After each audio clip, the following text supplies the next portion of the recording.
What's going on, everybody? It's Tuesday, and guess what? It's gonna be Thanksgiving soon. So, what better way to celebrate than with some booze and some turkey, some cranberry sauce, and my good friends out there in New Game Release Land. Ooh, look at that whiskey. It's gonna go into my body, and then I'm gonna get faded. How do you like this music? Can you hear it? Can you even hear it? Should I turn it up? Let me turn it up a little bit. There we go. Bottoms up.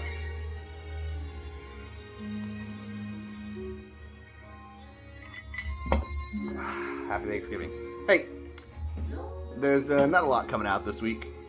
It's kind of a soft week, which is nice because last week was pretty heavy. Last few weeks have been pretty heavy, but this week is a little more subdued, which I'm down with.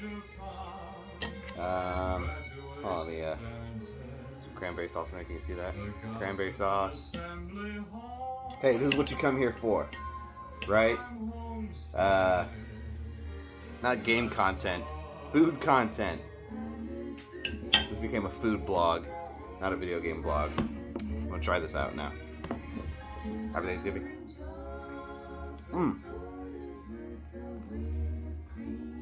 That was good. Ah. Who's that? Did I get a visitor? Did I get a Thanksgiving visitor? Come on in here. Who's that?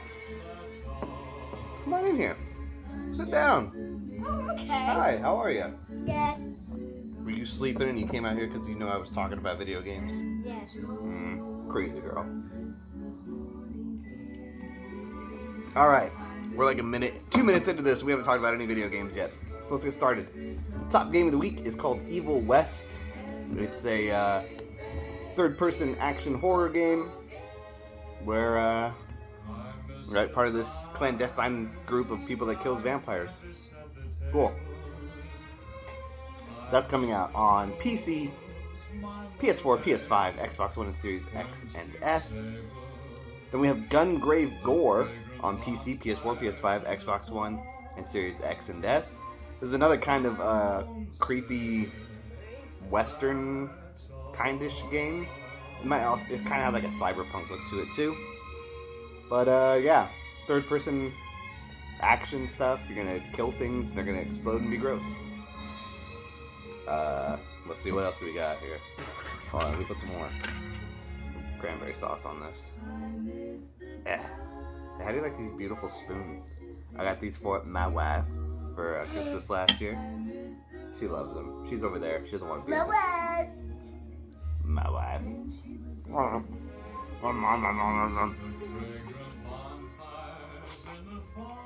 What do we got? Oh! Just Dance 2023 on PS5, Switch, and Series X and S. Or Just Dance. Do with that what you will. And really, that's it. There's a few other small games coming out. I'm not going to talk about them because I don't care. Expansions. There's a new expansion for Prison Architect.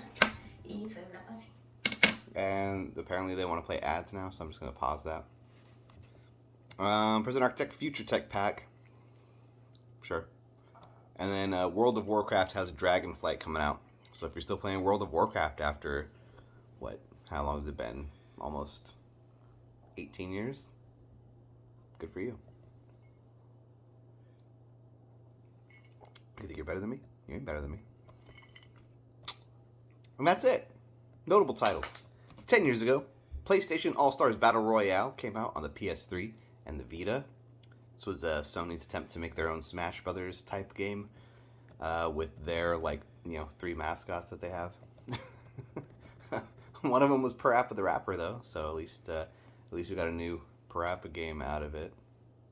Overall, pretty bad game. Not a lot of people played it. Not a lot of people cared. And you probably don't care either. So we're just going to move right on. To 20 years ago, we had Splinter Cell. Tom Clancy's Splinter Cell. You got to say the Tom Clancy name first.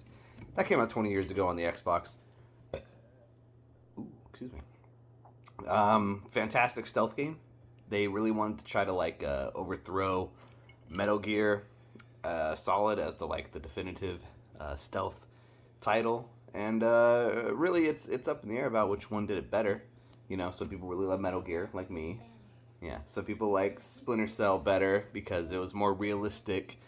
Well, really, it was just up to your own tastes. But Splinter Cell, sorry, Tom Clancy's Splinter Cell was a really good game. What can you say? It's not bad. Later ones got bad when Ubisoft stopped caring. But in the beginning, they're like, yeah, let's do this. Okay, that was 20 years ago. 30 years, what came out 30 years ago? It was, Sonic the Hedgehog 2. Did you play Sonic the Hedgehog 2? I played Sonic the Hedgehog 2. Did you play Sonic the Hedgehog 2? At Elliot's house. Oh, you played it at somebody else's house, okay. Yeah, the sequel to Sonic the Hedgehog. The game was very popular in America, where it sold like 3 million copies. Some crazy amount. 3 million. Yeah, but over in Japan, like 150,000 copies. It was a dud. Sonic's a dud in Japan. It's very weird, but it's a very American character, I guess. I don't know. Kind of a tumultuous development. There's a lot of strife between the U.S. team and the Japanese team, with the Japanese team kind of pushing the U.S. team out of the picture, and even causing the guy who started. So it was made by this company called Sega Technical Institute, something like that. Yeah, Sega Technical Institute, created by a guy named Mark Cerny.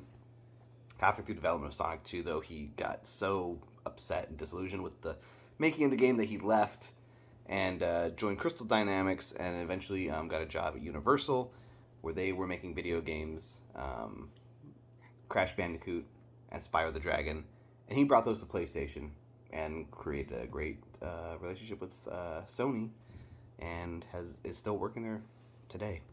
But this is about Sonic the Hedgehog 2, not Mark Cerny. Yeah, I mean, bigger and better in every way compared to the original. Very fast. Sonic went way faster in this game, and levels were bigger. They were more, a lot of secrets, a lot of replay value in this game. If you've never played Sonic the Hedgehog 2, I don't know why you wouldn't have by now, but you should check it out. It's really good. That was that. And then 40 years ago, we're going back to 1982, we had Pole Position. It was an arcade game, and basically like the first real racing game. Whereas before, most racing games were just like, drive for as long as you can, and you get points based on how long you stayed on the track versus on the dirt or whatever. Whereas in Pole Position, you actually had to not only get a qualifying time to make it to the real game, you then had to beat the other racers in the real game to get the highest score, which was unheard of at the time, which is weird to think about, but that's how it was. Very technologically advanced for the day. We used like a state-of-the-art processor to make the game actually run. Yeah, fantastic. It spawned a whole slew of imitators, and we wouldn't have games. We might not even have Gran Turismo. Dolphins. Dolphins? Oh, there's dolphins on TV. We might not even have Gran Turismo if it wasn't for Pole Position. So, anyway, I didn't eat as much of this as I thought I would. Do you want to watch me eat another bite of this? I'm sure you do. I'm sure you're very excited to see me stuff my face again. Isn't that beautiful spoon? Majestic. What the heck does that mean, folks? Let's give him a big hand. Thank you very much. I love you.